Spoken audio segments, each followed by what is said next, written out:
Here at the Minnesota Organic Conference again, and we're speaking with Todd. Todd, tell us a little bit about yourself. Well, I grew up on a dairy farm in southeastern Minnesota, and I did milk cows till 1989, and then I sold the cows. I've been in the insurance investment business ever since, and that's kind of how I certified. When I was a dairy farmer back in the 80s, I got caught in the farm crisis. You know how that goes. Yeah. The last 8 years I dairied, I pulled the cows back from all the protein, all the corn that we pounded to them. And the thing I learned is that I never had sick cows. Okay. Because we needed to stress the cows. Now I took a couple thousand pounds of less milk per cow, but the only time the vet ever come to my farm was on the day when we did fertility work. Okay. To see if the cows were pregnant. And when you I remember when I had my auction in 1989, I had two 12-year-old cows go into the ring, and the auctioneer could not get a bid on them. And I walked out into the ring and I said, "So guys, what's the problem?" And they said, "Well, the cows are too old, Todd." So you got to understand, the average cow lives about 4 years. Right. Because of we push. And what happened was when I went out there and I said, "Well, guys, what you're paying for the cows," I said, "all you got to get is one lactation out of them and you're good to go." Well, then the cows brought the same amount as every other cow. And I kept track of those two cows, and they lived 2 or 3 more years. Oh, wow. And what does the one cow produce per se in gallons? Oh, about 20,000 pounds of milk. How many gallons? Yikes, I don't know. Oh, well, we always talk in pounds. Okay, so 20,000 pounds per year? Per year. Okay. Which back in those days was a pretty good average. Nowadays that would be considered kind of a poor cow. But you got to understand is that if you're replacing that cow every 4 years, that's expensive too. Right. And if you don't, my point was is that my cows in the 80s didn't get sick.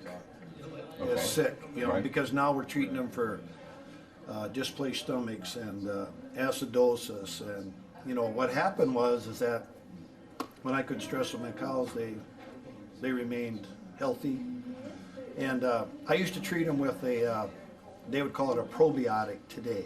Mm-hmm.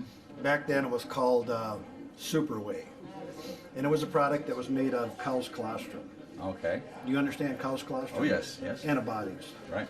So what I did is I got, just like the veterinarian, I got pretty good at it. I just put a needle into that big vein up in their neck, and I'd run 2 bottles of that in, and then the cows, well, they all got better. So I never used, the whole 80s, I never used any antibiotics at all. And I used homeopathy. I don't know if you guys understand what homeopathy is, but I had the book and all the stuff in the barn, and that's what I used. So You know me, I was just stubborn enough that I made it work. you're just like the grandpa I used to have.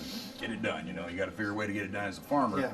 You don't have all the But you resources. see, the reason I got started in all this is that 40 years ago, on December 13th, my big brother died of aplastic anemia. What's aplastic anemia is it's that your bone marrow quits working. Okay. And my brother, we learned in that time that that happened because of concrete chemicals. And today, all those concrete chemicals are all skull and crossbones, Mm-hmm. every one of them. And back in those days, you know, there were no transplants or anything. So, you know, my brother died, but when we had some discussions before he died, and he always told me, he said, "Do not go near chemicals, period." And I always ask people, I said, "How do you remember when we didn't have eagles around? Do you remember that?" I don't remember that, but I do. And we outlawed DDT, and it took the eagles 40 years to come back. You know what's happening with the eagle is the eggs were not staying intact. So then the eagles couldn't reproduce, and now, you know, I still think we're spraying too much, but nonetheless, at least that's one chemical we eliminated. right. You know,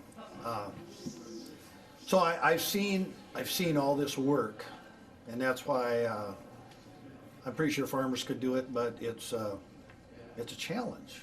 It is a challenge. Because how do you convert your soil back and quit spraying? How do you do that?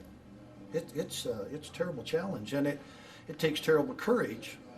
But I think we need our banking industry, our whole ag lending industry needs to understand all this, and someday. We just keep at it. Someday. We get the government to understand, we'll have a whole new Someday. process. Yeah. You know. So how long have you been farming organically then? You said in the 80s you were... Well, ever living since the milk? 80s, yeah.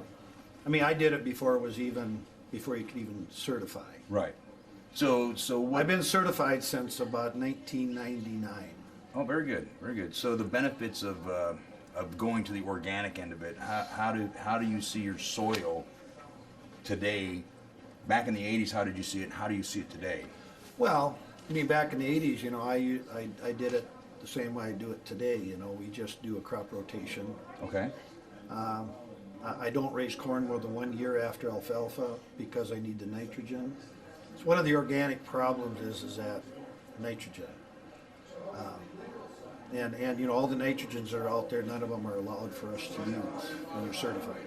Right. Can't okay. use urea, can't use anhydrous ammonia. They're all acidic. Okay. And you understand acid is Oh yeah. a wrong way to go. Right.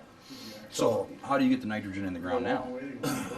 Crop rotation. Just So simple I crop plow rotation. down alfalfa ground, and I have 80 units of actual N, raises 140 bushels of corn. Mm-hmm. You know, the agronomist would tell you it takes a pound of nitrogen for a bushel of corn. You tell me, why do I get 140 bushels when I rotate my crops? See, Right. I think it's coming, that natural nitrogen is better than the stuff we buy at the elevator. So I'm just saying, I think people need to open their eyes and understand it's hard. It's been very difficult. But yeah, I do it all over again, you know, and I kind of did it for my brother, you know, that's kind of motivated me all these years to just, you can't quit. Right. And then I've met other people at this conference and the Moses conference. You know, when we started going to these conferences, we were like 25, 30 people. And now there's 3,500. See, so it's happening. It's a big jump. It's happening, but most of them look at us as the old timers, you know, and you know, we have some things that maybe we should adapt to the newer things, but we're scared because it worked, Right. you know, and weeds are a problem. There's no doubt about it, you know. So there's a few booths in there that are selling commercial grade nitrogen Yeah. products. Yep. You don't use any kind of those. You just do I strictly don't. crop rotation. Correct. And get great yields of product off your acreage. You know, I get 140 bushels of corn. That's not a great yield today, but if you get an organic price, you see, that's where you had to get through the certification. Right. And you know, everybody's got a different idea today. I don't. Some days I don't even know what's right. It's just that I know that I don't believe that we should be spraying. You know, I just don't believe that you can kill things, and you know, and you can make your agriculture better. You know. How can you kill a plant growth and then expect to grow a plant? Correct. That's kind of baffled me for years. And they have crops now that are systemic. Do you understand what that means? Stand up means to everything. The bug stuff is right in the stalks. Ooh, that would be. Do you think we eat that? I'm sure there is. I'm pretty sure we eat it. So these conferences, you've grown up. You're the old timer now. Yeah. What does these conferences mean to you as far as seeing the youngsters come in and are you gaining knowledge from them or are you giving knowledge to them? I think it's a true exchange, you know, because we're gaining knowledge from them because they're trying new things. We're still kind of stuck in the old things. And these conferences are, I mean, it's all about education. And that's the part we just got to keep on keeping on. And, you know, now you see kids here. Right. You never saw kids here 25 years ago. You just didn't. Because everybody here had gray hair. Now you get all these different people, and you get the younger kids, and they're going like, well, this doesn't make sense. And I go, I know, it doesn't make sense. You know, so I think we're all starting, but these are terribly important, you know. And I give them credit for all the hard work they do at these, you know. It starts off with small numbers and it grows to bigger Yep, numbers, and yep. hopefully we can take this and take it across America and let people know what is happening with the products and stuff. Yeah. So. Okay. So these conferences, you've grown up. You're the old timer now. Yeah. what does these conferences mean to you as far as seeing the youngsters come in, and are you gaining knowledge from them, or are you giving knowledge to them? I think it's a true exchange, you know, because we're gaining knowledge from them because they're trying new things. We're still kind of stuck in the old things. And these conferences are, I mean, it's all about education. And that's the part we just got to keep on keeping on. And, you know, now you see kids here.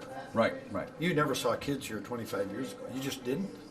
Because everybody here had gray hair. Now you get all these different people, and you get the younger kids, and they're going like, well, this doesn't make sense. And I go, I know, it doesn't make sense.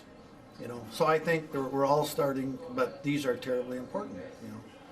And I give them credit for all the hard work they do at these, you know.